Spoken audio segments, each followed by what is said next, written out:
Get it together, kicking it down with the bass I roll.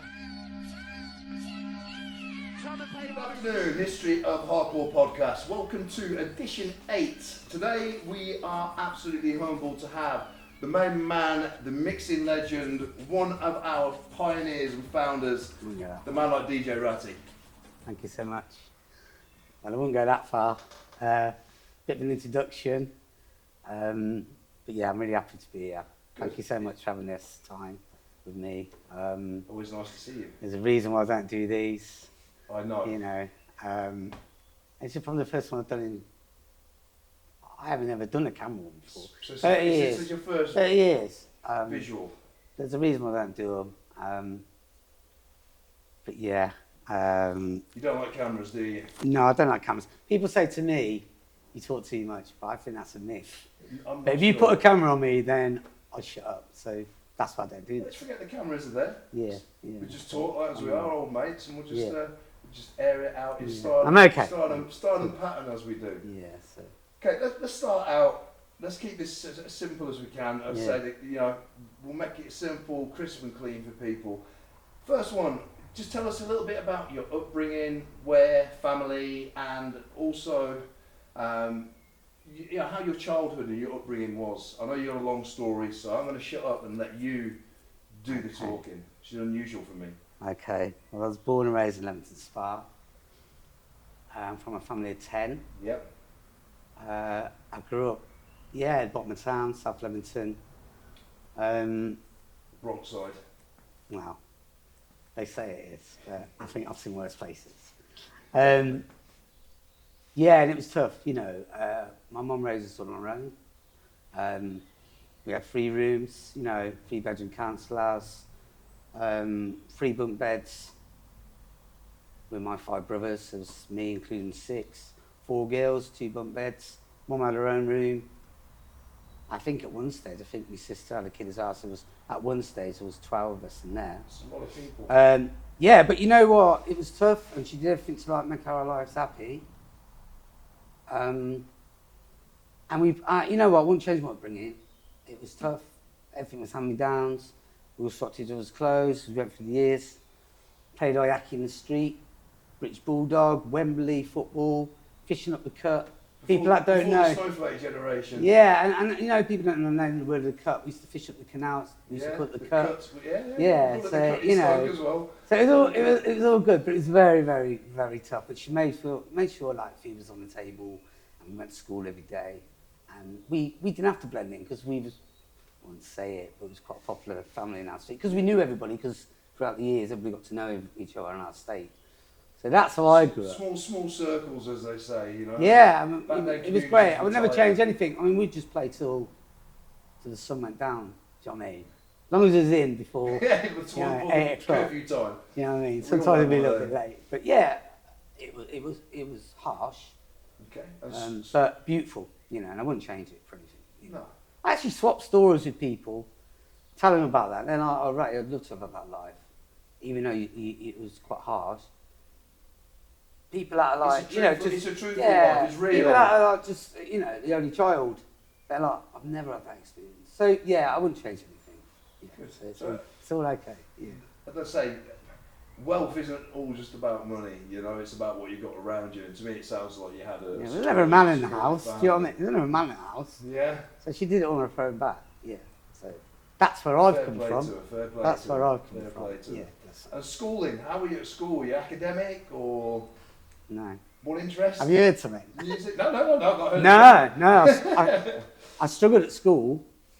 I think there's certain reasons why, but in them days they didn't discover, did they? They just let you thick or class clown. I was a bit of a class clown. Well, you can't be bothered, lazy or. I left school just a bit. Yeah. That's what I think they thought I was. I left school at 15 because I weren't able to take exams. They didn't think I was clever enough to take exams. But I did get art and pottery. I was pretty good at that. But I took that long walk when everybody was taking exams to go home. Everybody could look out the window and see me taking this long walk. Into the distance. Yeah, because they knew I didn't qualify for anything. I was a bit of a class clown. I wasn't academic. I didn't do very well either. I'll be honest with you, mate. Being popular was all right. I never got bullied, and I had good friends, so that was all cool. That's the main thing. So solid friends, solid family around you. I got a job earlier than most because I had to. What was your first job? My first job. I'll go back quickly about the situation growing up. Because we never had anything. We was doing like spud picking and Scrumping. you know, scrumping, spud picking. I was doing like dredging out the canals. Yeah. Just to get some money. There's Do you know what money I in mean? book, they say, don't they? Yeah, but yeah, my first job, I worked at a book factory. But I can go into that, yeah. It was packing books and laminating and stuff. Okay. And that's what I did. Everybody needs a trade. But I can go into that in a bit. Yeah, because you go into whatever you feel is appropriate, and because it all links up with how I got money to get decks. You know, people ask me about that. So tell us. What, with going into my history, where it came from? Yeah, how did working at a book factory help you to become a DJ? Basically, I was off school one day. I was off school, and the Rocksteady crew come on the telly with Malcolm McLaren doing Buffalo Girls. And I looked at the telly and I thought, you know what? I want to be like that. I want to be a b-boy. I want to be a scratcher. So that's what I saw. And then my mum had this Amstrad stack system. You remember the ones with the smoky sort of glass doors? Yeah, I remember the ones. And all it had was a turntable on the top. Turntable on the top. Are we cutting out some stuff here? I think I had an album one. Yeah, and she had a little like Rod Stewart and Drifter records underneath, and it had like a amplifier underneath, a tune, a radio. It's called wireless in them days, and a turntable. Well, and a turntable on top. And I used to cut my mum's records out because I've seen this Rocksteady crew with Crazy Legs and Book 4 and all that crew. Malcolm McLaren, world famous Supreme Team. I thought, you know what? So when Mum was in the kitchen, I used to like cut her record covers out and stick it on top. Here's the hole, put it on top. And I just used to play tapes and flick over and just scratch, and that's how I learned. That's how I learned. You know, I managed to get some sounds of hip hop and just like used to play on the tape, and that's like, so that's how I learned. There's no crossfade, no crossfade, no uppers, there was nothing. It was just pure raw, and that's how I got into that. And then my friends got sort of, we started getting into b-boys, set up a little crew. Yep. We were called Crazy Wave at the time, which was a shit name. Didn't matter But then we started battling people in the powerhouse, Cannon Hill, train stations, Mercy Sporting Centre. And they all got into it. And then one or two of my mates started getting into it big time. And they managed to get some like belt drive turntables. Yeah. So I moved from an Amstrad stack system up to that sort of thing. But John Peel was the only person playing hip-hop on major radio at the time. Now, he was an absolute pioneer for me. So I used to like do 10 o'clock on a Monday till 12, even though we had school. I'd have the Ghetto Blaster on pause. Yeah. And then on a Wednesday, 10 o'clock till 12, I'd have the Ghetto Blaster on pause. My brother used to do the Monday shift, I used to do the Wednesday shift. And we built a 90 tape of just John Peel playing like Colchis Brothers, Knights and Turntables, World Class Wrecking Crew, Fat Boys, Run DMC. And that's where I got my core from. So then we used to like... So you were using your job at the book factory to fund... Well, that's after, because basically what I was doing, I got into it, and I was doing little all-dayers down a place called Bath Place in Leamington. Take a belt drive turntable, a little tape deck, a little mixer. And I used to do breakdancing battles down there and all that. And this is like when I was really young, you know, I was like 15, 16 years old. And when I got my job, because I'd always seen like, you know, Cool Lurkin and like, and Grandmaster Flash and with their nice turntables. I want them, I want the 1200s. So what I did was, I got this job, it took me a couple of years, I saved up 250 quid each for each deck, which is 500 quid for two 1200s. Yeah. I don't even know what they're worth now. But they're more than that, I think. Yeah, they are, dollars now. And I went to Richard Sounds in Birmingham and bought two. I was 17, 18. And I managed to go to this place in Leamington called Tandy's. Tandy's over. Yeah, a realistic mixer. Yeah. And we used to use this thing called contact clean to clean out the fader, but it used to fuck them up. But yeah, so that's where really I started to progress a little bit. Because I was always pushing records to keep them in time. But when I got my 12, it's like luxury, and it's like, wow, you know, I was pitching them all up, getting them in. You've got to upgrade at some stage. So haven't you? that's You've got to progress, basically the core of my life. Is that too quick? Is that in a nutshell? I don't know, but that's basically where it started to move forward. Right, okay. Yeah. I used to actually go and sleep in Euston and Panton Station just to get fresh hip hop because no one else was playing the major radio in the UK. So I used to listen to LWR, which was Tim Westwood when he was good, Mike Allen. When he was good, I like that one. Yeah, and you know, but he was so amazing in them days. He was playing proper stuff, like DJ Cutout, real raw, like exclusive sort of stuff. And I used to sit in Night Hyde Park on my own sometimes and get pirate radio because we never had pirate radio around here neither. Where I live, you know. So that's what I did as well, just to gather that, and then to come back to Leamington and go, you know what, I've got the tunes. Do you know what I mean? And you used to trade them in them days. Didn't you? I was like, I'll swap this for that, and I was like, nah, you got no chance. You need to give me 2 of them. Give me 2 of them, and I'll give you this tune. I was like that in the drum and bass tune. I was like that in the rave scene as well, you know.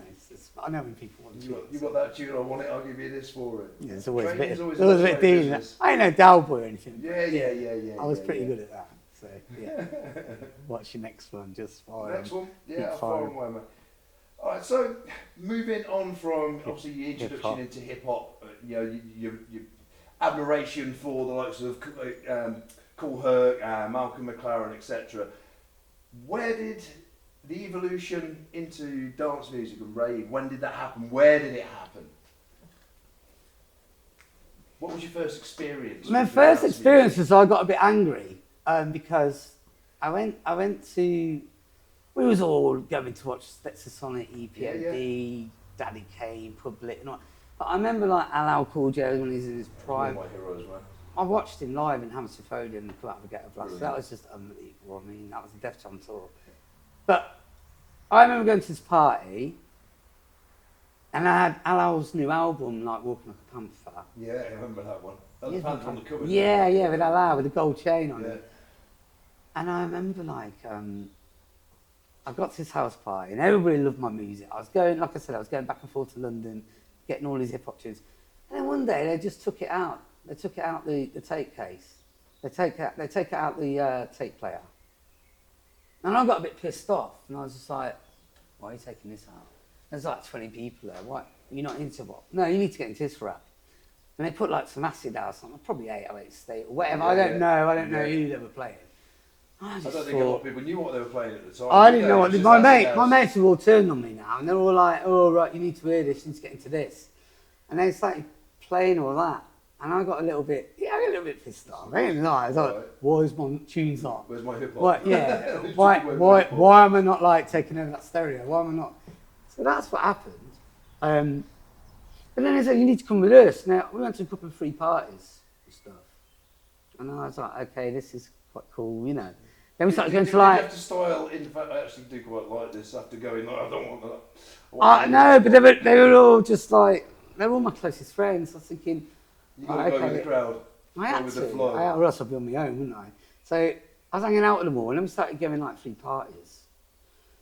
And then we was going like Camden Palace and Astoria and Eclipse and Moseley Dance Centre. That's right. And Shoxy was doing a thing in, I think it was Woodend, or it was in Coventry. Chalk, as it was called. Okay. So Shoxy was MCing.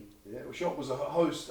He was a host. In that time, there was a lot of people who were DJing and hosting. He was a host. I don't know. He still. I even speak to him about today. He doesn't host much these days. He did. I asked him how he did it. He'd do 4 hours on the decks and MCing.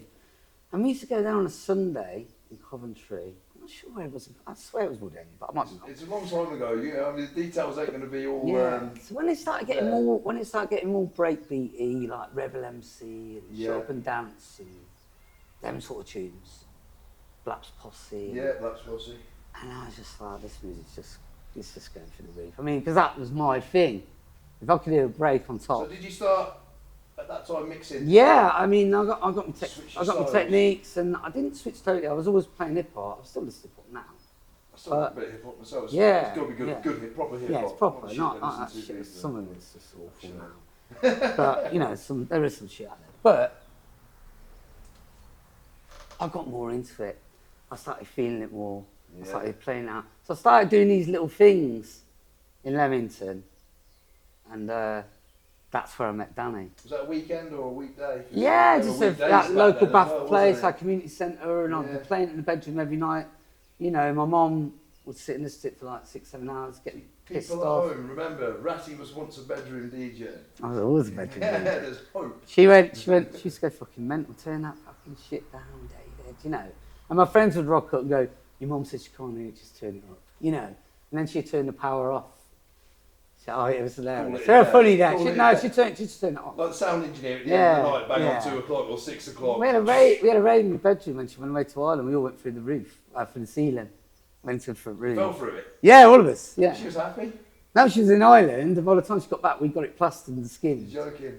And she never recognised until she looked up one day, which is watching telly, you know, them like, what they call them tiles that used to stick out of her illegal. Yeah, the polystyrene tiles. And when she looked at where they gone, she realised I'd like sort of done something wrong. But so it sort of progressed from there, and that's how I sort of started putting tapes together.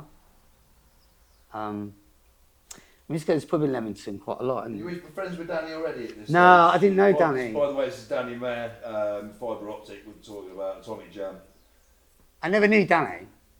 I knew he was a ticket sort of tout. He was selling tickets for like Fantasia, Amnesia, Perception, you know, all them things. He was well connected, Danny. Now I never knew him. And then some lads were like, right, just give your take to me. He's doing a couple of little things in Leamington. He was doing like a place called the Cork and Fork. And he was doing Cork and Fork. Cork and Fork. It was on the side of the hotel in Leamington. I like that one. And he was doing little things there, and he was doing like the community centre. I was doing the hip hop things the Bath Place things. That's a big name, Leamington Bath Place. It's been burnt down now, but I mean that was our hub. You know, that was it. Times of society have changed, haven't they? These little like community zones that we used to have. Everybody was devastated. Most of them devastated. Yeah, devastated. And he was doing little things in there. So I said to my mates, just pass this to Danny and passed it on to him because I knew he was connected. And then he got in contact with me and said, do you want to start doing some stuff for me? So I did. Excellent. I took my turntables down to this place to Cork and Fort, and I did an hour session, and they were in the kitchen. You know. Yeah. That's what the decks usual were. place, yeah. That's where In a else fucking would you put the kitchen. decks in, yeah. You're not going to put them in the front room. Everyone puts the decks in the Yeah, kitchen. so it was in the kitchen, and but it was only older than 70, but there was over 100 in there. Do you know what I mean? And so it snowballed from there, and then he started doing little bigger things like, you know, he was driving me, ended up being my manager, and he used to drive around the country and always make sure I'd be on time, which I think I've got a reputation. He looked after you well back in the Well, I think I've got a reputation of not being on time, which is absolute bollocks. I really don't believe that. I'm always on time. Dave. But you're one to moan. Yeah, But this is what I'm saying. I'm going to say absolutely nothing. But yeah, so that's what happened with Danny, and then he started doing fibre optic and snowboard. What year was the first fibre optic? 92, was it? Probably. I think it was 92. Then he rings me up when I'm just doing little things. And I remember he was ringing me, and he goes, "Oh, do you want to do Perception?" No, Perception was huge. I mean, he's massive. 10,000. He said to me, "Look, Rat," he goes, "we've done a few little pre-parties. We've got these little things going on. Perception," which was Chris Griffin, I think his name. Yeah, Chris Griffin was massive. He said, "Do you want to go and play?" He was dropped out. And I went, "Yeah, I'll do it." It was 11 o'clock to 12. I turn up with no headphones, as you do, as I always do anyway. Seen that happen a few times. And I went on. I think someone dropped out, and Simon Bass on Swift was next to me. Who I'm still good friends with. I see him on the circuit. Top DJ as well. Amazing producer. Yeah, very nice guy as well. Amazing producer. And I went to go on, and I'm only used to doing small parties, and I couldn't get my head around it. And I went on. I had no headphones, so Simon lends me his headphones, and I couldn't reach the decks. I couldn't reach the turntables. So you're about does So I had to stand. Yeah, I only small as that. Stand on the record box. I had to stand on the record box. Yeah. I had to stand on the record box. And luckily I pulled out the bag and played a good little set there. And then I got on Cirencester 1. Yeah. And I pulled out the bag there. And then Danny said, so I was doing a few little things with Danny again, a place called Druids in Worcester and little things like that. And it started to get around a little bit. And then it was I think was the thing that really made me. Amnesia was booking me by now. Yeah. Little things at the Mercy Sporting Club, and I remember playing with Slipman and stuff. I've still got all the flyers because I was so proud. Yeah, of course. And then he said, "Oh, do you want to do New Year's Eve at Fantasia?" which was 91 to 92. It's like a little coat house. It was huge. It was in Exeter. Oh, that's right. Yeah. And West Point. That's what.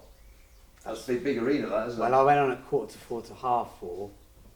Fantastic Easy Groove. And Easy Groove started emceeing. And Robbie. Yeah. By now, I'd met Robbie at 3 parties. He turned up. I went on and did that tape. And the tape went viral. Now, I wish I had copy. Viral is what it was back then. It went mental. I mean, it was getting bootlegged. Jason Kay told me that tape I sold pretty much everybody at the time. And I really wish I put copyright on that because I wouldn't be here right now. You know what I mean? Barbados. Yeah, I mean, I heard in Barbados, I'll be somewhere.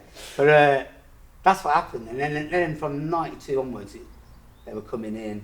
You get the universe, you get the dreamscapes, everything. You get your mythology. Mythology. That was like, I met Gideon and all them lot, and I met Chris Griffin, and I met Murray, and I met, Amnesia supported me big time, and that's where I got to meet everybody, playing the Edge, playing the Eclipse, Neville's always supported both local and DJing. Always, look at the people down there, Neil still the same, events. Neil and Shoxy and Jay Aldrin, people like that. Yeah. So it was hard work. It weren't like I'd just been handing it on a plate. I worked hard. I was doing that from the age 14. I used to get taken the piss off when I was DJing. People used to go, "Oh, go and Ray, scratch me arse." Things like that. I was like, well, and now they're DJs. I'm like, and they go, "Oh, actually, I regret saying that to you," know what I mean? So, I like to think I inspired people. It was tough. It was a bit of a road. People don't always like to see people aspire to their dreams and get or become what they want, So it's a bit of a road, and and then it moved on from there. So, yeah. Wicked. I've had a good time then. Yeah. Okay, just quickly, what's your friend's name? You asked the question about your name. Female. Tasha. Right, so as well, a friend of yours, Tasha. Question obviously on the tip of a lot of people's tongue. How did you get the name DJ Ratty? It was never DJ. Or how did you get the name Ratty? Well, like I said, my first DJ name was DJ Kid Groove. That was my hip hop name. And then I knocked my teeth out in my school. About 13, 14. I fell off a BMX. Cut my knee open, 13 stitches, knocked all pretty much a lot of my teeth out, ended up in hospital. And they were yellow and they were gappy and I had scraggly hair. So you looked a bit... I looked like a rat. So they started calling me that in school. You look like a rat. So you turned into a swan. Look at the old painting in front of us, But this guy said it in school, he goes, "Oh, you look like a rat, And then I knocked him out. And then when I went to the hospital, they looked at me and said, "You need to go to the dentist." When he put him in, he says, I says, "Look, please, mate, can you make them nice and bright? And put a little, don't make them so goofy." And I don't like Rylan, you know what I mean? But just tidy it up a little bit. They made them nice and tidy. So the name stuck. They've done a good job. I think they did fantastic. You've got better teeth than me, mate. Put it that way. So the name just stuck, and I thought DJ Kid Groove sort of wore off because obviously I wasn't doing hip hop, and everyone said, "Just call yourself Ratty. That's your nickname." The whole family calls you Ratty. All my mates call me Ratty. It's a no-brainer. People think it's a DJ, but DJ name. It's just my name. All my family call it me. So a lot of DJs are just their names are spawned from nicknames or whatever, or I've had the parts of their name. I've had the name for a long time. People have took the piss out of it a few times. The obvious. Oh, next to be DJ Mole. Oh, be. It's just like you did earlier. I didn't say what? I didn't say that. I'm joking. But that's where I got the name. It just stuck. It's just easy, isn't it? No one knows me as David, really. If they call me Dave, I get angry. I know you don't like being called Dave. I hate it. I try to stick to Pilgrim. I stick to Rats or David. Pilgrim calls me Dave, and I haven't got the heart to tell him. Yeah, so that sort of. I'll let him know for you. That little. You've been pissing Ratty off for years by calling him Dave, not David. Yeah. So, but then going into the middle after that,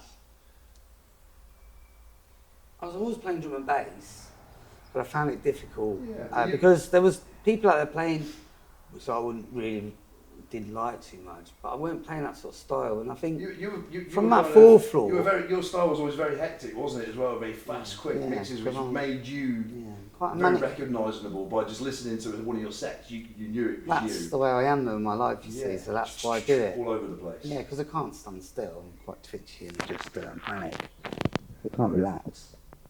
But yeah, it changed a little bit. Bookings are sort of fizzling out. You know, I ain't gonna lie. Beats are changing, noises are changing. People are getting more positive. You know, they're not positive. What's the word? They're getting priority now. They're got labels set up. But I was always in connection with a lot of people. I was always going down the cutting house, going to music house and copy masters, and a lot of people were sorting me out. But it weren't that flavour, you know. There was a lot of heads, weren't there? Fourth floor was falling, you know, fourth floor beats, people weren't really feeling that anymore. You know, like your basements, your legends, and people just getting more into breaks and like jumped up jungle and stuff. And I don't think I sort of fitted that sort of. You were going to London at the time, weren't you? Was it the cutting house? I was always down there, yeah. Cutting your dub I was down there every Friday. I mean, you remember you saying to me you couldn't believe being in there with people like Groove and Fab all I said you felt like everybody was in there. Like all your idols but we all class you as in that same category. Yeah, you are. The best technical mixer on the planet, DJ Ratty. Just a man who puts I said it. He says it, but not I say it. But I don't think like that. You're man. I try. And if you try, you're going to go somewhere, because I always tried. I mean, I was in that bedroom 7 hours a day, just blitzing my tunes. And I would always put the shift in. No matter what the night was, I'd always try, and that was the key. Which is the thing with now with digital, everything's accessible. Yeah. You know, within seconds. Back then, if you wanted to do something, you needed to travel to London to do it. You needed to travel to London to order it. You couldn't just hit a button. No, you couldn't, no. Now we can, then we could. And I've started playing a lot of vinyl lately. But yeah, that... You know, I was always down there, I was getting supplied by, you know, Spirit, Digital, Total Science. I was playing shit that no one was getting, you know. Even early Pendulum, no one had that. And I was getting stuff, I was cutting loads of stuff down there. Up until about 2010, I was just cutting loads of dubs. I was still playing like your Atomic Jams. Yeah, that's right. I was still playing the Custard Factory. I was still playing it, but I weren't flavour of the month. I weren't cool, you know, what's the word? Cool enough is probably the wrong word. But I weren't really, maybe they'd see me as sort of, he's had his time. There's new people coming on the scene here. Yeah. But some people that were playing, I just thought, that ain't for me. Tango was the same, you know, he went through that situation. But then we got back on and started making some beats, me and Jay. We could talk about Tango.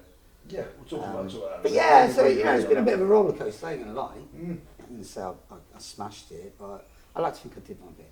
Yeah, you've definitely done your bit. You made your mark, and you've a DJ fans, anorak of your, a lot of anoraks of your kind of music. It's very, you know, that jungle techno. There was only a few people that played it, and that's you were one of those that just took it to another level with Top Buzz. It was all from Top Buzz, and my inspirations. You haven't asked me this question. Inspirations. You know, not just your hip hop dudes like your Jam Master J's, your Charlie Chasers, and David DMX and that. In the hardcore scene. Rave scene. In the rave scene, it was always Top Buzz. It was always Ryder Fabio. It was always Carl Cox. Yeah. And I did nick quite a lot of their styles and knit them together, especially Carl Cox with Top Buzz. I mean my little choppy thing going on, and but the jungle you techno. made it your own. Where Jason got them tunes from, I never know, because I'm still trying to find them now. And we end up being really good friends. Jason's just very well connected with... He's very connected. I mean, Ryder and Fabio as well. I mean, where they're getting the tunes from. I mean, in them days, it was hard to get tunes. They were the big boys out of London, weren't they? Do you know what I mean? And everything was going... No matter what it was, if it was fresh, it was going to London first. Nice people. Yeah, they were, yeah. Proper solid. So they've always been good. Yes. So, yeah, so, you know, that's why I've got quite a lot of ammunition. You know, I literally tried to track down their tunes. But in them days, you had no social media, did you? So you couldn't. No. My mate could go online now and you just go. Immediate access. Boom. You can't. I used to travel up and down the country just to get tunes, and I would sit in people's houses where they're just finishing them off, or I'd go and sit in that cutting house for 10 hours and just, you know, get stuff given. What people don't realise at the time when those tunes were fresh, Like, you didn't know them like you do now, did you? Do you know 50 what I mean? quid a dub was a lot of money. So you go down to London, in Holloway, that area, Yeah. to music house, seeing Leon and Chris and that, and you spend like 500 quid sometimes. You're And not getting a lot for it. well, you was, because you were playing tunes that ain't gone out for 2 years. Well, yeah. You know what I mean? No In the one long was run, getting yeah, it. yeah, yeah, And yeah, then yeah, half yeah. of them didn't come out, you know, so yeah, it's cool. I mean, had some fun times down there, yeah. So. Okay, so Rats, I'm going to touch on a subject now. It's a little bit emotional, a little bit touching, always going to be a little raw, but something we've got to discuss, which is Jamie Tango. Can you just give us a little background, insight into how you met and how your relationship as friends and artists evolved? What happened? What happened? Yeah. I'll let you talk freely as to what you wanted to discuss on it. I'd just like to say thank you to Karen as well for allowing us to talk about Jamie on the podcast. And Braden. Love you guys. And Yeah. we all love Jamie as well as a character. Jamie. I miss as a Jamie person. like, immensely. Yeah, it's difficult. Yeah, it's been very, very difficult. So it's always going to be raw, so. Yeah, that's cool. I met Jamie in, I think it's about 92. Straight started- meeting, wasn't it? It was quite a funny meeting actually. That's it. I think it was brilliant. I To be miss, honest with you. miss him every day, to be fair. But I was on a turntable to Fantasia, and I've already done the Easy, so things started to take off. And I remember doing, I think it was another Fantasia. You said Sanctuary, was it the I Sanctuary? can't remember. Everything's a blur, and I don't want to sound, I don't want to sound rock and roll, We but said this before, didn't we? I don't There's so sound- many things that like. How I don't want to sound rock and roll, but everything was blurry quite a lot of the Yeah. night, isn't it? It's So, terrible. I remember being on the decks, and then the security comes up to me and goes, "Oh, there's a guy downstairs. He's got something for you." It's about 3 in the morning. I was like, right. So I look over, and there's this skinny little ginger lad stood at the bottom of the stage. Yeah. I looked at him, I thought, I goes, and he goes, "He's got something for you, mate." I went, "Right, okay, let him on, just let him on." So he walks up and he stands there and he goes, "Hi," he goes, "I'm DJ Tango." He went out of no attitude because he was such a lovely guy. Yeah. No attitude, he goes, "I'm DJ Tango and I've got this dub plate for you, I've pressed for you, and it's my new tune." And I was like, "What?" So he gave it me in this little sleeve, and he stood like just behind me, and I couldn't hear it when I played it because it was so fucking loud, and I couldn't in there. I just couldn't hear anything. Yeah. Excuse the swearing, so I don't normally swear. It was so ruddy loud, like, you know. But I couldn't hear what I was doing, and I was cueing it in. I could hear the drop, and then I dropped it in, and the crowd seemed absolutely. They went mental, like proper mental. Crazy, isn't it? Mental, right? And I looked at him and thought, You're onto something here, kid. No, I looked at him and I thought, we could be mates. You know, that sort of thing. And then I went off and he said, "You're the first person to play that." I do believe I was the first person to play Can't Stop the Bum Rush, which is an amazing tune. Obviously, got signed to he Formation targeted you Records. for it, hadn't he? Got signed to Formation. I think Leroy's signed now. And then we just struck up a good friendship. And that was it. And we just hung out quite regularly. You were pretty inseparable, weren't you? Yeah, we were really good friends. It weren't just a case of going up the motorway and like doing some tunes. Hence Tales of the Dark Side. I think the chemistry in your music tells us the chemistry in your relationship. Yeah, we were really good friends. I used to go around all the time. We'd go snowboarding together. You know, I'd go there and scrounge like Sunday dinner all the time because he was a good cook. You know, which annoyed him quite a bit. And I used to stay there for 3 days. Really, really good friends. You know, I think we had one row once. And the motorway, up and down the motorway was funny. But he was quite witty. Yeah, he was, yeah. And you know, people don't see that because he was like so like focused. He comes across very quiet, but He's an amazing DJ. He's an amazing producer. Very He put his heart and soul talented, into very everything. talented. Very, very. He got me out of crap quite a few times. I did it 1 or 2 times for him, but him more than me, I think, because he was so on it, and it was just untrue. But we travelled around. It was only like the later years that we started DJing quite a lot together. But it was always hanging out, doing a few tunes. Never take 3-4 months sometimes. I'll just end up downstairs to some, you know, chilling out or whatever. But it was never like, we've got to do this and this. It was just hanging out. Just what you did. We were friends. Yeah. You know, and then the work, well, it's just awful. I get a phone call. You met Karen. Got with Karen.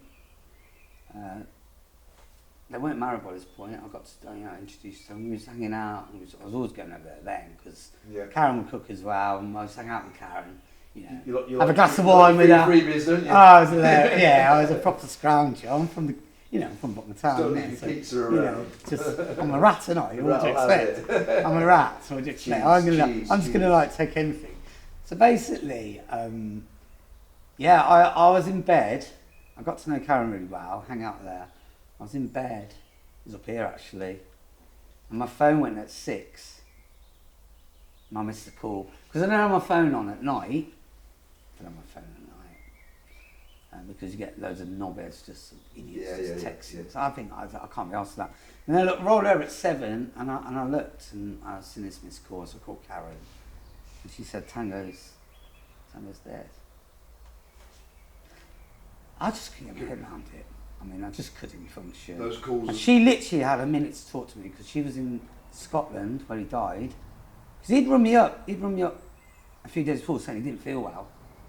I said, "Don't go then, mate," And that's I've had to tell Karen this before I do this recording that I wanted to talk about this. Yeah. I said to him, "Don't go." He says, "No, I've got to go because it's work." He was so dedicated, so focused. And but he went. And we got off the plane, didn't feel very well, and then he ended up in hospital and he died 3 days, 2 days later, 3 days later. Just. I know how he died, but I won't go into that. No, we don't need to. It's devastating. It's like, I'm right, man. Well, I was his. Just an absolute genius, absolute pioneer of what he did. So lovely, so dedicated. So I'd only just married. I was only his best man 6 months before that. He'd had a child. He was really, really happy, and then 6 months later he's dead, and I'm carrying his coffin. And I can see why Patrick, situation. Yes. I know exactly what he's feeling. I know where it's coming from. So it's a similar sort of relationship. But his legacy is Jamie. But it took me 4 to 5 months to go back on the decks. I couldn't go on the decks. Because everything I did was with Tango. Everything. It's a jigsaw. All the tunes mixed together. We both like the same music. Both grew up on hip hop. Both talked about music all the time in the car. Both had a laugh in the car. He's really witty. I miss them conversations. I've got some stories about it, but I won't put them on camera. Well, so we can always we can do this again another day. It's cool. We can talk further, but but it took me a while to get back on the deck. So every time now I play, I do it to Jason as well. I always play Maintain or something like that. But when Tango tune, I always play a Tango tune like it might be like Project 2 or Future Followers. Watch Me Original Rubber style. That tune. Sometimes I play that and I rewind it and make sure the MCs shout him out. That's my tribute. Yeah. I do it to Jason though, quite a lot with Maintain as well. But listen, if even people are here, we have to keep them relevant. That's the way I deal with it, But we're good friends, me and Karen, and I've met a lot of his friends, and it's all cool, Good. But it was a genius, mate. I'll give you that. We used to joke that I'd go before him. He used to always say to me, "You'll go before me, Russ." I was like, "Nah." So he always says that she'll go before me, and I was going, "No, he said to me because I was a bit more wild than him. But I picked his tune that I used to sing in the car at times. So it was a beautiful send off, and it did come to be beautiful, and miss him dearly. There you go. It's a shame, mate. Mrs. Niels. Yeah. No, absolutely you can't deal with stuff. Sometimes it's almost hard to find words to sort of say things that you want to express. How do you deal with loss? There's no rules. So. But you're okay now. You've moved on and. Fine. I miss him every day. Yeah, I miss him all the time. Every time I go will on decks, I miss him. Every time I speak to his friends, I miss him. But I'm okay. It's cool. Yeah, but it's not good. your music together, again, we were discussing before, what is there any particular tune that you made together? I mean, we've got a great piece of a great backdrop behind us as well. Tales from the Dark Side, canvases, looks wicked. You made some unusual tunes sometimes that never come out. Is there any particular track that you just go, do you know what, that just makes me feel good, or, you know? The Killer, that was a good tune, I think. I think you could have made 4 tunes out of that tune. So kept ripping it into something else. Loads of mental and stuff. I don't know, I just think a lot of the J-Tech stuff was cool. We made some unusual tunes that no one, like, you know, I'll talk about that in a minute. So your styles were always so unique, it had its own some raw tunes, edge to it. I mean, it would be a nightmare sometimes in there, because he was so particular, and it would take us 4 months to do a tune sometimes. I mean, he'd be up there, like, tweaking it on downstairs at You're both the same. Like he was. Right. Oh no, he was really like just tweaking everything, and you know, he was the engineer. He was the one. I mean, he knew what he wanted. I mean, he's from his background's Gordon Giltrap. Yeah. He's a famous musician, you know. He knows what he wants, Jamie, and he was But he did make a couple of tunes that I've got on dubplate, which are quite funny that no one's got, and he was really proud of them at the time. Yeah. And they never made their way out there. Well, they weren't very good. We realised they weren't very good. Yeah, but your standards between you were that high. Oh no, they weren't very good. These are awful. You got all like intelligent. I bet you're the most badass tunes out there. No, they weren't. You got this one tune. I won't even sing it because it's awful. I mean, it's shocking. But he gave it me and I loved it. It was that good. I cut it at the cutting house, and then about 3-4 months down, I realised how crap it was. His wife knows about it. His wife knows about it. Even Ratty and Tango made duds. And I started singing it to him. He's like, "Don't you ever show anybody that." But I've still got it. I can't find it. But I won't show anybody. Yeah, okay. No, he's had pure gems. I mean, loads of stuff about me he's made, hasn't he? I mean, you know, there's some serious stuff he's done that no one's heard. I mean, we're actually in the process before he died. He was in the process of doing a little bit of a comeback. Senseless, an Inventor. Inventor's another one that we did. That got signed to Digital's label. That was our plate. So Inventor, have you ever heard that? As well, haven't you? Under drum and bass, you have different. Have you ever heard Inventor? Inventor's a shark. You know, I know Marky like that, and I know Digital signed it. That was on the other side of Senseless. That was an our plates. That was pretty much up there as well. To be fair, I mean that was 2000, I reckon 9, 10. But we started doing that J-Tech stuff and did loads of tunes that never saw the light of day. Everybody that's going to be watching this is going to want to know what these tunes sound like now. They're going to be like... When he passed away,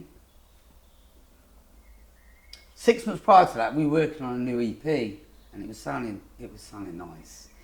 I mean, we sampled our wild style film, hip hop film, and we had this lovely riff on it, and it was sounding perfect. Then he dies, and then that's stuck in his computer, and I don't know I don't know. I wouldn't have to get into the computer. I think I'll be the same, mate. But I don't want anybody to finish it, you know. Without him. I mean, he sent me a little like snippet of it when he says, "Oh, it's sounding bad rap." Then he dies. I'm thinking, if that come out, it was a gem. We had no name for it, but there was two. You always did. And your tracks had a lot of unusual names, didn't they? That, you know what I mean? I love working with him, and it was a good laugh, you know. He banned me from the studio a couple of times. Because I just sit food there and have a few glasses of red wine and make a mess, and I was like, oh, okay. So I had to sit downstairs with his wife. Leave me alone to get out. Yeah. So anyway, bless him, I miss him. Yeah, man, God bless his soul. Like I say, I had the pleasure of knowing him myself for a long time and having him perform with yourself and on his own on many occasions. Amazing. Yeah. Smashing. I do back to back sometimes with certain DJs, but it's different. It ain't the same. It's not the same, and everybody knows it. When I sometimes jump on with certain artists, I won't mention them. Like I just miss that. Because it was just natural. There was a connection. Like Ryder and Fabio, they're natural. Certain people have a connection. Same with DJs and MCs, like Pat and Jace have a connection. There's certain DJs I have a connection with. You just know it's gonna fly. Yeah. Some people I work with and I find it's just I don't know, you can't. But other people you get there's like an immediate connection. Yeah. But that's what made it special. It was a unique connection that you guys had. Yeah, we did have a good connection. So, bless him. That's all down to standing at that bottom of that stage of Fantasia. I know, yeah, that's all funny, isn't it? Yeah, mate. That was the stalker thing. That would never happen. It would never happen. We wouldn't stand up on that stage. I knew that. So, yeah. Cool. Sometimes these things happen for a reason, so that was obviously fate. Yeah, it was, yeah. Okay, let's move on from Tango, and let's just quickly, can you just tell us what clubs that you were frequented at the time, what sort of clubs or venues? I mean, Quest, I think you said, was my favourite. for you, your favourite. Yeah, that's no disrespect To other clubs? No, it's not. No? No, we all had our favourite, I think, do you know what I mean? It's no disrespect. I mean, I played some amazing clubs. I mean, Pandemonium was amazing. Nailed at Quest, all them up Stoke, you know, I played Shelley's in one of them places as well, and obviously Eclipse, was it classed as a club? Shelley's was a different style for you. But I think Stearns. Yeah, that's my hometown, Worthing. Oh, is it? Yeah, house on the hill. Manchester. But yeah, you had to drive that long road like a Tudor house. Yeah, crazy place. Is it still there? I don't know. Say the Foots was talking before, he was resident down there, Colin played there quite a bit, Colin Dale, genius. Yeah, both residents there. Colin Faver and Colin Dale. Colin Faver, but yeah, bless his soul as well. There's another one gone, isn't there? Was it? I didn't know. Yeah, Colin Faver passed away a few years back. God. That was some place, and you could never park there. So we used to go to Brighton and hang out there, absolutely sweet or whatever, and we drove up the hill. You could never park. Steps as you went. Yeah, you could never park in there. I mean, that road was just full of cars. Yeah, place like that. And Milwaukee's. Yeah, Bedford Way. Yeah, but where was that? In Rushden. Rushden. Yeah. That was another. That's another one's been flattened. Yeah, we can never find that. Do you know? I never went. There's one of two clubs that I regret not going to. Was Milwaukee's and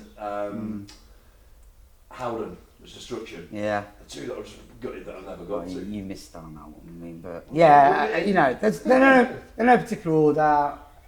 I played them. But amazing, yeah. I mean, did you enjoy? Do you enjoy Kinetic? I love Kinetic. That was my favourite club. As a kid, yeah, with Briskin and all that. Yeah, you played some wicked sets. I went there once, and Ryder was there. I ended up playing pool with him, and the place caught on fire. Was you there? That was it. I wasn't. No, that New was Year's New Year's Eve. Yeah, the whole place wasn't caught on there. fire. I think that was the first year it was Kinetic, so it would have been 92, 93 New Year's Eve. I remember there because Ryder was there. And we ended up playing pool, and then all of a sudden the building's on fire. That was a good. That was a good club. Yeah. Funny was when. Well, I wouldn't say it's funny. I think it was a bit out of order, but I got a lot of shit for it. Go ahead, far away. We got in the car. We drove all the way to East Grinstead. Well, that's Sussex, isn't it? It's quite far. It took us 3 hours, 3.5. It was all in the van, away in the car. And I remember going down there. I was headlining one room. Sasha was headlining upstairs or down, I don't know which floor. So you got Sasha there, who's obviously he's a pioneer. Now he is absolutely huge. Isn't he? We started in Stoke. We used to watch. Yeah, we used to watch him in the Eclipse all the time. It's unbelievable. But I remember turning up there, and I turned up late as always because obviously I've got a reputation of being late. I was on at 12 to 1. I think I turned up. You didn't have a reputation. Well, everybody else seems to think I have. I don't like to think so. Everybody else. But we turned up. 5 of us, and my mate flicks the boot, and my records are not in there. We forgot to take them. Now I was due to do. You don't have a backup USB in there. Oh, you know what I mean? That's too simple, isn't it? Just put them in your little pocket. But I remember. How do you leave your records? Well, I'll leave it to your imagination. I could probably tell you a story or two. I've forgotten a couple of things. So for reasons we basically just drove down there, and I remember back to. I was living in my house, my mum's house. I was only young.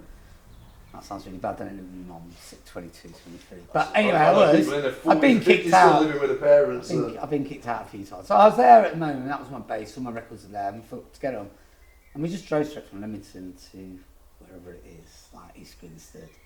And I flipped the boot, so I was late anyway. And my mate said, "Oh, the records are in the boot." So what did you do? So what I did do, I was like, "Quick, just shut the fucking boot. Let's get the fuck out of here. I'm not going in there and telling them." Did you not go? You didn't go? No, I wasn't going to go in there. Oh, man. For fuck, that's too embarrassing. So as we drove off, because I was due to play How to Scouter at 5 to 6 in Milton Keynes. So my plan was to go. Nightmare. I know. My plan was to go to East Grinstead, then cruise down to Milton Keynes at the Sanctuary and go How to Scouter at like 5 to 6. Yeah.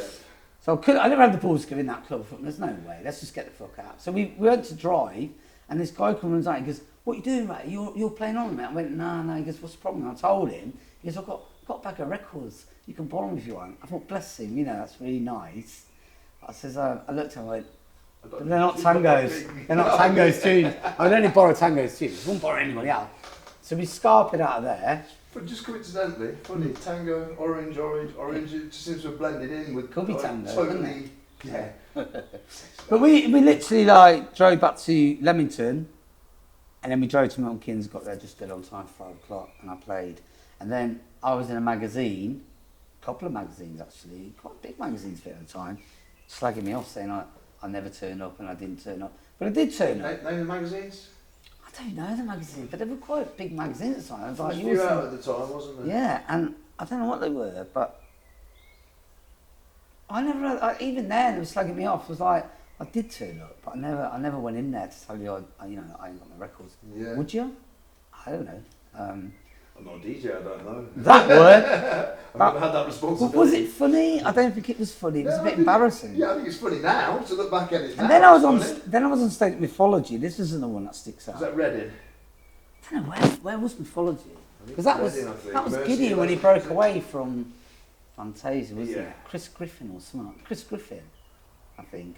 So I went on stage at 11 till 12. And I'm on the decks, and all his camera crews come on. And then my mate turned around and goes, Ratty, look over that. It's bloody Roger Cook. Roger Cook turned up doing the Cook report, and his intro was, this is a rave, 90% of the people are on the drug ecstasy. And I'm on the decks, I'm on the decks, and I just couldn't believe it's in Roger Cook. He actually looks fatter than what he did on telly, but I just couldn't believe it. And I'm actually on a documentary, I think, so I'm on the decks at the time. So that was quite a random. I'm going to have a look for that. It's quite a random one. But there's some funny ones, they're not funny.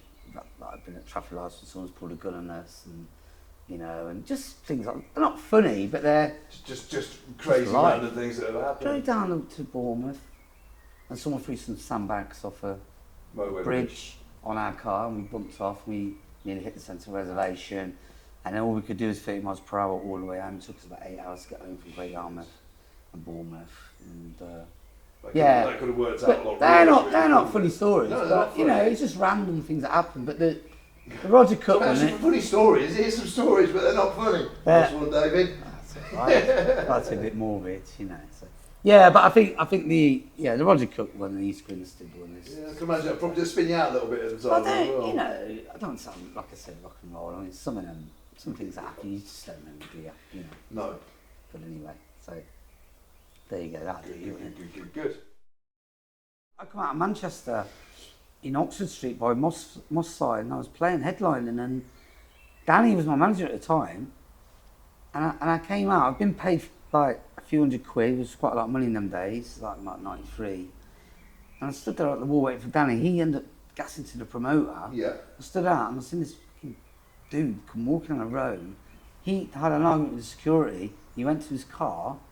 He lifted the bonnet and he comes walking back down the street with this big silver fucking revolver.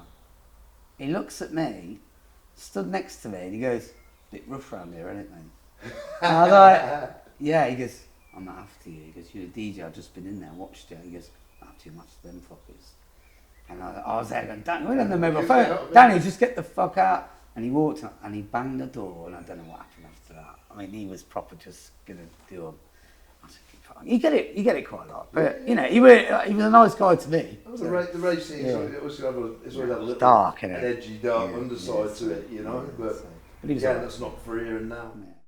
What do you do in your spare time to keep your mind occupied, and what do you do for a living currently, apart from obviously being a fantastically good DJ? Oh, shut up, embarrassing now.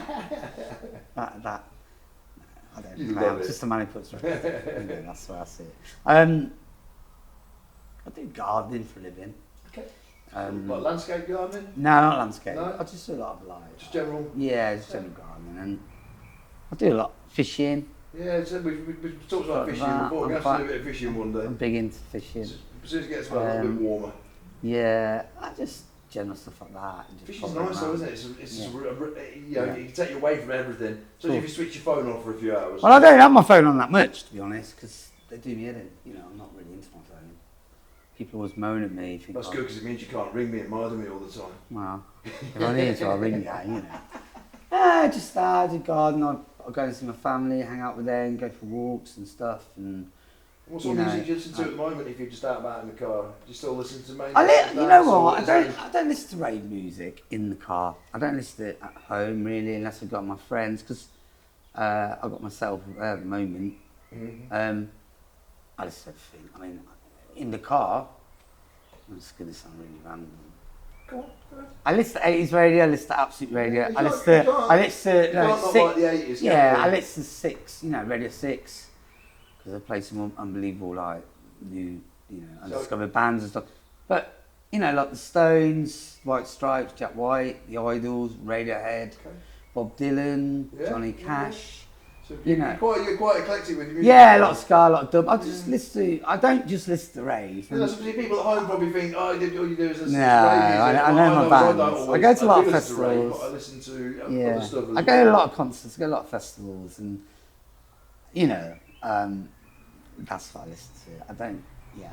People think it's a bit wrong. I have friends that are just obsessed with rave and hip hop. Not way listen to that, but what are your thoughts on the scene and the way things are going at the moment? I think it's on the up, isn't it? I mean, I've played some of the old school gigs I play now. It's brilliant, unbelievable. I mean, I play some good gigs, and I wish, bless him again, Jamie was alive to witness this, because they're just awesome. I mean, I go to these little festivals, intimate festivals. Yeah, I've done the Glastonbury. It's been special as well. Yeah, I mean, Neville's put on a show that is like the Eclipse. I mean, I saw my friend there the other week actually, and he just couldn't believe it. It's a stone's throw almost as well, isn't it? Inlands Farm Festival, Maui Wowie Festival. Yeah, I do all these little intimate ones, but I play little gigs as like, for instance, I played a gig in Wales last week. That's what I spoke to him online today, actually. Yeah. I mean, that was just wicked. That looked, was it busy? And it's pure vinyl. Yeah, it was like completely not full, but. Where was that at? The Bunkhouse, that was Cardiff, a guy called Lee, Swansea. But things like that, you know, I go there, I can't get my head around it. People want an autograph, want a photo. Right? But there's some of them are 18, 20 years old now. Yeah. And I'm thinking, how do you even know about what I did? How do you know, you know? Older brothers, yeah, parents, it's just bizarre. Grandparents. And them gigs, I've got quite a lot of them lined up. So I've got Amnesia coming up soon. I've got Inlands Farm and a few things in between, but I won't do it full time. I enjoy it more when I get a little hotel and just hang out, you know. It's nice to go out these days and catch up with, because obviously we're all friends now when we go out, and it gives us a chance to grab a beer together rather than just passing your ships on the way to the club. You used to just go to a club, play, and go home, or play go to the next one. Yeah. I can't think of anything worse anymore. It's just quite like just. I did 2 gigs in one weekend. Kicking around back, and that was like one was Plymouth, one was Grimsby, and I went, never doing it again. Never do it. You used to all over you go. So I love it, you know, and the variations of music, and the people have changed, and they're nice people, and you know, like the little festivals and stuff. You hear all kinds in there, and they're all in their own right, making a stamp, aren't they? I mean, there's so much nice music out there at the moment, and yeah, the old school gigs they're getting a lot of attention. Yeah. I'm enjoying it. I'm enjoying it. When I don't enjoy it, then I'm gone. And to be honest, I think in a year, 2 tops, I probably will just stop there. But I'll still visit them and do the old special occasion. I did a little one-off in Leamington the other week. You said that was packed, wasn't it? It was rammed, and it was just a one-off. I did it for free, just as a bit of respect for South Leamington, because of that place. I was heaving, and it's just everybody was in there that I knew, and it's just loads of new people there, loads of kids. You know, my nephew was in there, and they never heard my music, hate my music. We were just dancing all night. So what I find really interesting is the like I say, with the age gaps now, you've got the younger generation coming with the parents. You got. Well, I had family experience these days. Everyone's sort of on the same vibe. I had a situation where I played a few years ago, and this guy came with a record. This is how old I am now. I'm 54. The guy coming on record. For the record, how old are you? I'm 54. 54. Yeah, so, all right, you have to You look well broadcast for it. 54, mate. You look well for 54. Oh, thank you so much. You're welcome. So, I use to say it for the camera, but yeah. this guy turns up with my record, Taste of Things to Come, and he gets me to sign it. And I was like, oh, I was really proud of this young kid who came right. I guess who do you want to make it out to? He goes, oh, it's not for me. It's for me dad. I don't know who you are, mate. He goes, my mum won't let him out tonight. So can you just sign it to my dad, please? I was like, fucking how embarrassing is that, you know? So I was like, so it was quite funny. So they're funny days. So. We asked some of the people out there on History Hardcore podcast Okay. to throw some random questions in for the Ratster. So we're going to fire them out quick at you. So the first question is coming from Steve Cook. Steve, big up yourself, mate. What was your best rave? One rave, best ever, without hesitating. It's got to be Fantasia, isn't it? New Year's Eve, like 91 to 92 in Westbrook, because that's what Steve, got me on the map. West Point. I have to do this quick, Steve, so... Number 2, Go on. Danny Macagan. Macagan? I don't know. Macagan. Danny, You probably got his name wrong. who had the most skills? So that's a difficult one, isn't it? You know, it's almost like disrespecting other DJs. Who had the most skills? For me, growing up, as a rave DJ? Carl Cox. Carl Cox. But Danny, you know what? I could go into Carl hip hop, Cox. like, you know, Incredible Scratch Pickles and Rectangle and, you know, Mixmaster Mike, but I won't. Jam Master J. But let's keep it. if you're going to keep it rave, Coxie. then it was for me. King Cox. And that was my pioneer. That was a pioneer for me. Yeah. Okay, question number 3 from Lindsay James. Lindsay, good evening. What era and style did you enjoy the most? Jungle Tech though, from 91 to 94. 93. Yeah, I mean, it's all between 91 to 94. 91 to 94. Yeah, put that in, yeah. That's a quick answer, isn't it? Number 4, Barry Wilson, good evening. What does Ratty think of the new school 93-94 sounding hardcore jungle techno? So the up front. I love it. Absolutely love it. I go to a lot of festivals, like I said. I hear it on the dance floor. But we did do something about 12 years ago called J-Tech. That was set up by Digital. So was that what you feel Outrage. that started off the current sort of... I'd like to think it did, because we was making this music are at pioneers of 147, that music, 148. Was doing that about 12 years ago. So it was Randall, Outrage, Digital, Modular, Secret Society, all that crew. Me and Tango got involved, and we was making some good music. But it was that tempo, it had that sound, but some people jumped on that sound. I think, anyway, and Tango said the same. And they decided they were going to make old school. It was meant to all be about that sound. A bit more futuristic. With old school elements. Evolving. With old school elements, but with fresh beats and stuff. And now they're doing it now, yeah. I mean, Madcap, he was doing it as well with us, and you know, and I mean, he's gone massive now. But yeah, that sound now. People ask me to do it now with them. I'll get quite a few offers, and I don't think I will. Because it's not with Jamie. Well, yeah, it's probably that. I know Dyer Randall's doing it at the moment, and I know quite a few people that are making that sound now. Yeah. But they've been doing that for years. You know, but people getting on it now. People are getting on it now, and it's come through the roof. And I love Bristol boys as well. And it's quite big style down Bristol as well. So yeah, it's no, unique. I love that. I love that style. Okay, so number 5, Matthew Hammett. How did you get introduced to Basement Phil and Jack Smooth at Basement Records? How did that come about? Well, it's quite a long story, isn't it? I might have to. Can we make it short? Yeah, I can't, because I might have to have another story. Okay, I'll keep it short. Keep it short. Come on. Okay. Feed us. I think I was at Universe, Yep. which was amazing. You ever been to Universe? Nick Shuri, isn't it? It's unbelievable. Never made one, mate. Never made a Universe. Basement Phil walked on stage with a dub for me, similar to Tango situation. Gave us dub. I played it again, and it was a shark. You know what I mean? It was unbelievable. And he gave me his number. I started going to record shops down in Reading, That's right. which is Station Road I think it's Station Road. And then he started sorting me out. We all had our own little like these little, I wouldn't say that, Pigeonholes. yeah, they're basically pigeonholes. So I had, you know, I'd Ratty, I had Alty J Booker, and I had Toppers, I'd Ryder, I'd Fabio, Pesce, I'd Brian G, I'd Booker, and everybody. And it was like Aladdin's cave. So then So you just basically put your... He'd put all the new test presses. You put them into whoever's box He'd you put them all wanted to. who he thought you should feed them to. Right, okay. And I used to go there, and they're all test presses and white labels, and they just go down at everything. So I ended up being really good friends with them, with Lance, Arthur, DJ Lee used to work on the counter. So it was like a day out. It was just sitting there for like 3-4 hours and just. And I got some ammunition from. It's a crazy environment as well, isn't it? Really, some of the wicked.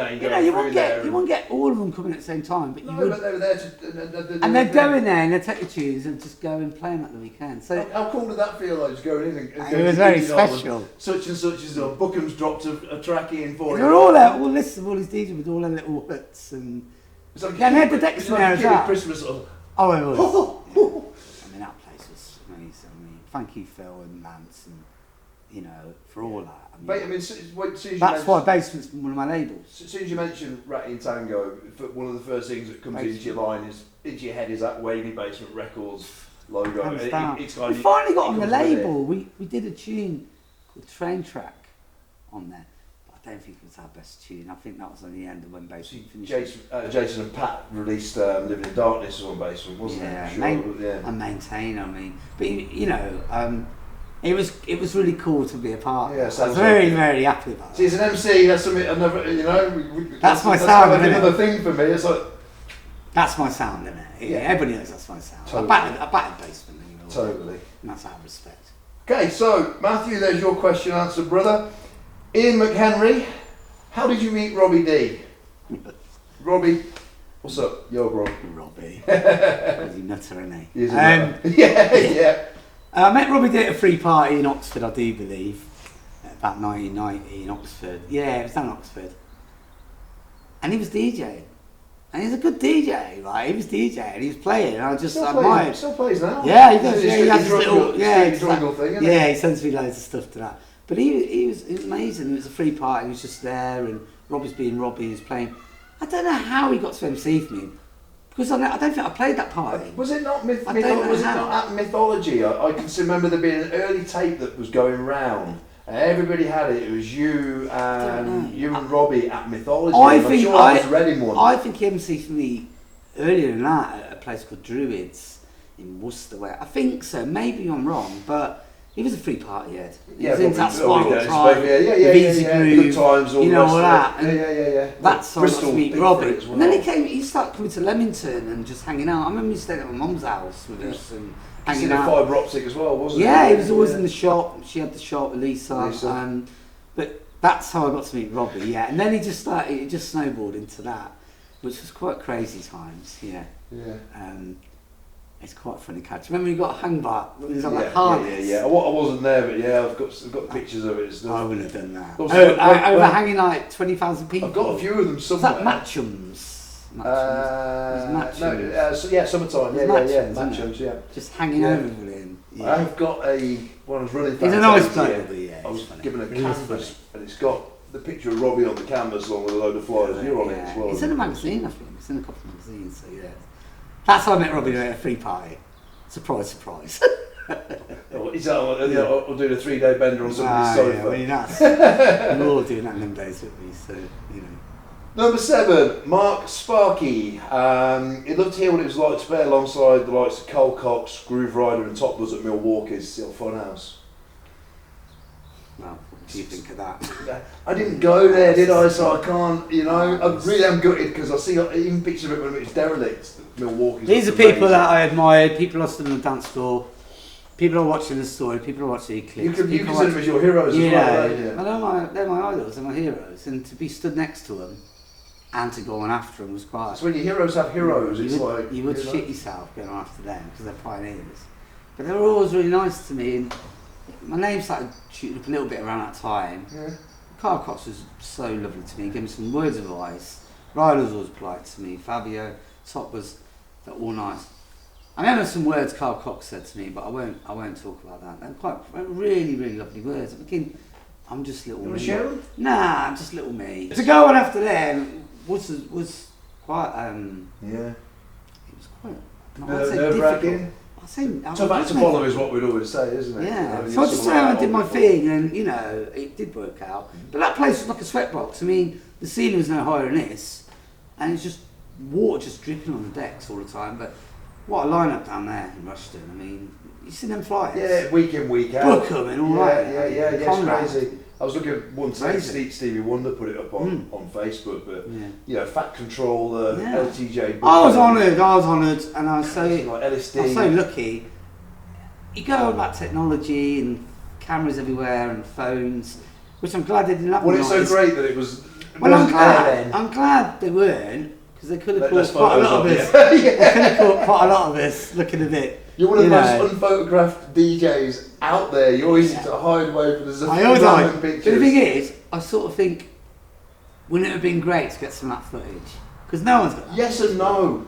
Yeah, but that's what I'm saying. It would be nice to get the Milwaukee's footage. Our cops just I don't know if there is much from there. No, there won't be.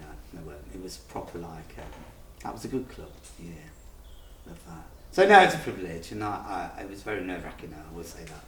I don't show nerves. People don't think I show nerves, but I am nervous. Do you know what? 3 tunes in, I'm all right. Do you know what? I don't think there's many artists that, although I don't show it, I can get nervous or stage fright at some gigs. Sometimes I'm fine, other times I'm like, I don't know why, I just feel a bit. Well, I drove down the motorway with Tango before he passed, and he's cool as a cucumber. And I remember saying to him, I shit myself for years. And I said to him, do you get nervous, Jay? He's like, yeah.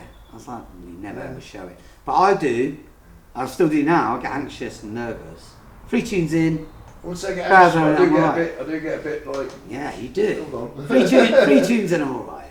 Yeah, them 3 tunes are important. Yeah, so... I've mentioned how it came about, me asking you, because I've said to you, there's this tune I heard, and they used to play in, like, you know, some of your techno sets. Yeah, you didn't know it was me. Well. Yeah. It was like, and I could only associate it with you, but I didn't know it was you, so... Yeah, So yeah, there's a tune years ago, and again, we spoke about this before, and I had to... You know, when you do that tune, you know the one that goes, and then, you know, no, I've never heard that one, you can't do it. Yeah, so as soon as I said to Rats, it's like, so you played it a few times, and he went, oh, that's my track. I was like, yeah, because no one knows it's me, and I did it. It's called Repeater, right? Yeah, but I'm going to change the name. I will put it out. We'll see like David. I mention it because it's a track that every time I hear it, I love it. It's dark, it's like twisted, it's like... And my idea with that was, people started calling the ice cream track, which I thought was a bit fluffy, but then I called it Repeater, but I'm going to change it called Relentless. I was going to call it She's Relentless, but I think I'd get a lot of chip for that. We're not going to reasons. But I'm not going to do that. But he is going to see Light of Day, because I've had someone offer me, you know, to put it out on white. But I made it with Groover and Dave Angel in mind. So Groover has played a lot of that little tribally, jungly, little stumpy things. Yeah. Dave Angel's an unbelievable producer and DJ. So that was the combination. So I thought I was just going to make a track, hoping Dave Angel might play it. But I don't think he ever did, you know. But yeah, that will see the light. I love that track. It was just funny that I was like that. I made that. It could see the light of day one day. I have been offered quite a lot of people asking me to do it. Brilliant. I love it. It's brilliant tune. It's just got a real good vibe to it. It's what I mean here, and you're like, quite unusual. I think I gave 2 dub plates away already. I haven't actually got them done, but I just need to find where the dat is, and then it'll be sorted. But I know where the dat is, but he's not answering, so there you go. So it will. I know. I found a cutting house. I will get your friend a copy of that. Yeah. Okay. 100%. David has very, very kindly offered a good friend of mine who had a couple of family losses, his brother and his sister, within 3 weeks of each other. And Andy came down when David was up in Stoke, and talking, obviously, Andy loves Ratty style of music, tango style of music, and you kindly offered to have him a plate cut. Because he didn't know it was me either, did he? I don't think. No. No. It's a no-brainer. But as soon as you hear that sound, it's associated with you. So. It's a no-brainer now. Yeah, nice one for doing that for him as well. I can tell you how much it means. That would be delivered within a month, I reckon. Now. Sounds so I can keep pressing you for it. Don't bother, I'll blank your number. So. Just gonna hit this one out there quickly. 1st of June, we've got my 30 years in the game event. Yeah. You actually played for me at the first event I ever put on, which was at the Void in 1999. Was it that long ago? Yes, you, Pilgrim, Rat Pack. A couple of others on there. So you played the first event I did, and you actually played on the 1st of June, which is going to, I think, be probably my last That's event. St Patrick, isn't which it? is quite ironic. Yeah, you were part of doing a Top Buzz Legacy, set, which is going to be a I'm special looking one. forward to that one. So, We'll make it, you know, make it a special evening. Thank you for your time, Rex. Do you want me to say thank you to everybody? Well, Do you want me to say like thank you? Do you want to say thank you? Yeah, I just want to say like basically thank you everybody for their support. The people I've met on the journey has been absolutely amazing.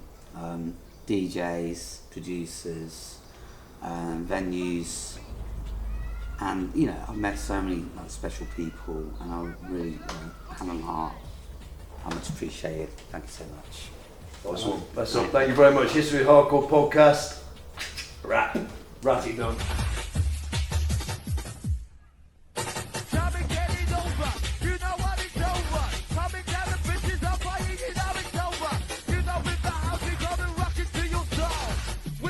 Get it together, kicking it down with the bass out. Trying to pay homage to your DJ.